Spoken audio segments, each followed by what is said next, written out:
घर में मालती देवी का हुक्म चलता था।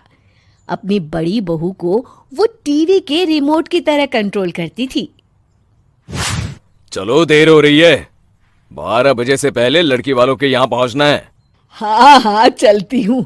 मैं तो भगवान से बस ये दुआ कर रही हूँ कि जिस तरह मेरी बड़ी बहू मेरी मुट्ठी में है, उसी तरह मेरी छोटी बहू भी मेरे इशारे पे नाचे। अरे भगवान, भला इस घर में किसकी हिम्मत है जो तुम्हारे खिलाफ जाने की हिमाकत करे। इस तरह मालती देवी अपने छोटे बेटे की भी शादी कर देती हैं। मालती की छोटी बहू फैशन डिजाइनर का कोर्स करके आई थी। उसका सपना था कि शादी के बाद वो अपना खुद का बुटीक खोले। एक दिन, क्या बात है छोटी, तू तो एक से बढ़कर एक डिजाइन बना लेती है। इसमें कौन सी बड़ी बात है दीदी, आप चाहे तो मैं आपको भी सिखा सकती हूँ। हाँ, फिर हम दोनों मिलकर एक बुटीक खोल लेंगे। लेकिन दीदी, उसके लिए तो बहुत पैसे लगेंगे। हाँ तो क्या हुआ, पैसे माँ जी से ले लेंगे। हाँ हाँ, मेरे पास तो पैसों का पेड़ है ना, तोड़ के तुम दोनों को दे दूंगी। मेरी एक बात अच्छी तरह समझ लो, मैं तुम दोनों को एक ढेला भी नहीं देने वाली। बड़ी आई बुटीक खोलने वाली। ये आप क्या कह रही हैं माँ जी? आप हमारी मदद नहीं करेंगी तो कौन करेगा? अरे अगर बुटीक खोलने का इतना ही शौक है तो अपने माँ बाप से पैसे क्यों नहीं मांग लेती? मेरे पैसों पर क्यों आंख गड़ाए बैठी हो तुम दोनों?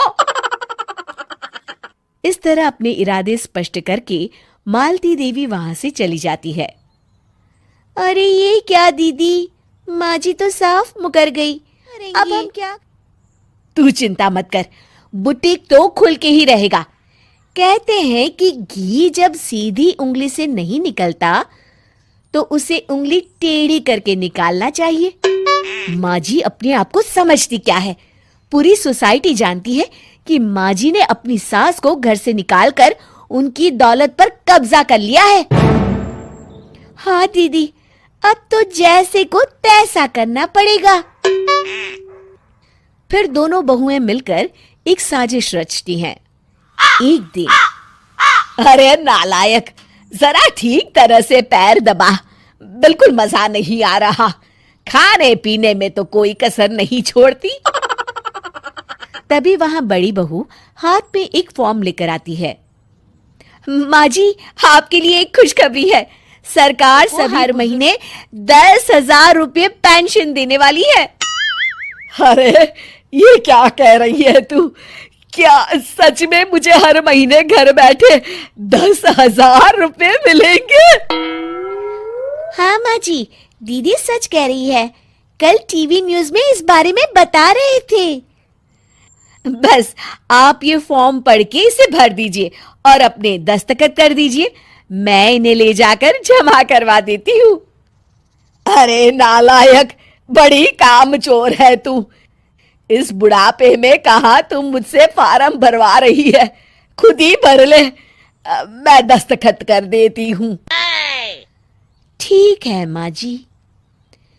फिर बड़ी बहू बड़ी चालाकी से फॉर्म के पन्नों के बीच प्रॉपर्टी के पेपर छिपा कर रख देती है और उन पर मालती देवी के दस्तखत करवा लेती है।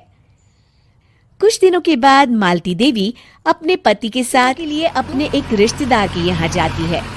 दूसरी तरफ दोनों बहुएं पूरे घर पर अपना कब्जा कर लेती हैं। मालती देवी जब अपने रिश्तेदार के यहाँ से लौटती हैं, तब अपने कमरे में ताला लगा देख आग बबूला हो जाती है। अरे नालायको, मेरे कमरे में इतना बड़ा ताला किसने लगाया है? माँ जी, ये कमरा तो मैंने अपने बेटे रोहन को दे दिया है और आज से आप बाहर कोने में जो छोटा कमरा बना है ना, वहां रहेंगी। अच्छा, मैं उस सड़ेले कमरे में रहूंगी है? तेरी ये कहने की हिम्मत भी कैसे हुई? और मेरी इजाजत के बिना मेरा कमरा देने वाली तू होती कौन है? लगता है तू भूल गई, इस घर की मालकिन मैं हूं। तभी वहां छोटी बहू आती है। अरे माँ जी, आप इस घर की मालकिन नहीं है। अब इस घर की नई मालकिन हम दोनों बहुएं हैं। ये देखिए, इन प्रॉपर्टी की पेपर पर की दस्तखत है। अरे भाग्यवान, ये तुमने क्या कर दिया? दस्तखत करने से पहले एक बार ठीक से पढ़ तो लेती। अरे लेकिन मेरी बहुएं मेरे साथ ऐसा कैसे कर सकती है? अरे तो इसमें कौन सी अचरज की बात है? तुमने भी तो अपनी सास को घर से बाहर निकाल दिया था। टूटा फूटा ही सही, शुक्र करो कि इन दोनों ने कम से कम हमें रहने के लिए कमरा तो दिया। तुमने तो अपनी सास को वो भी नहीं दिया था। आज समझ में आया, जैसी करनी वैसी भरनी। चलो अपना सामान उठाओ और चलते हैं।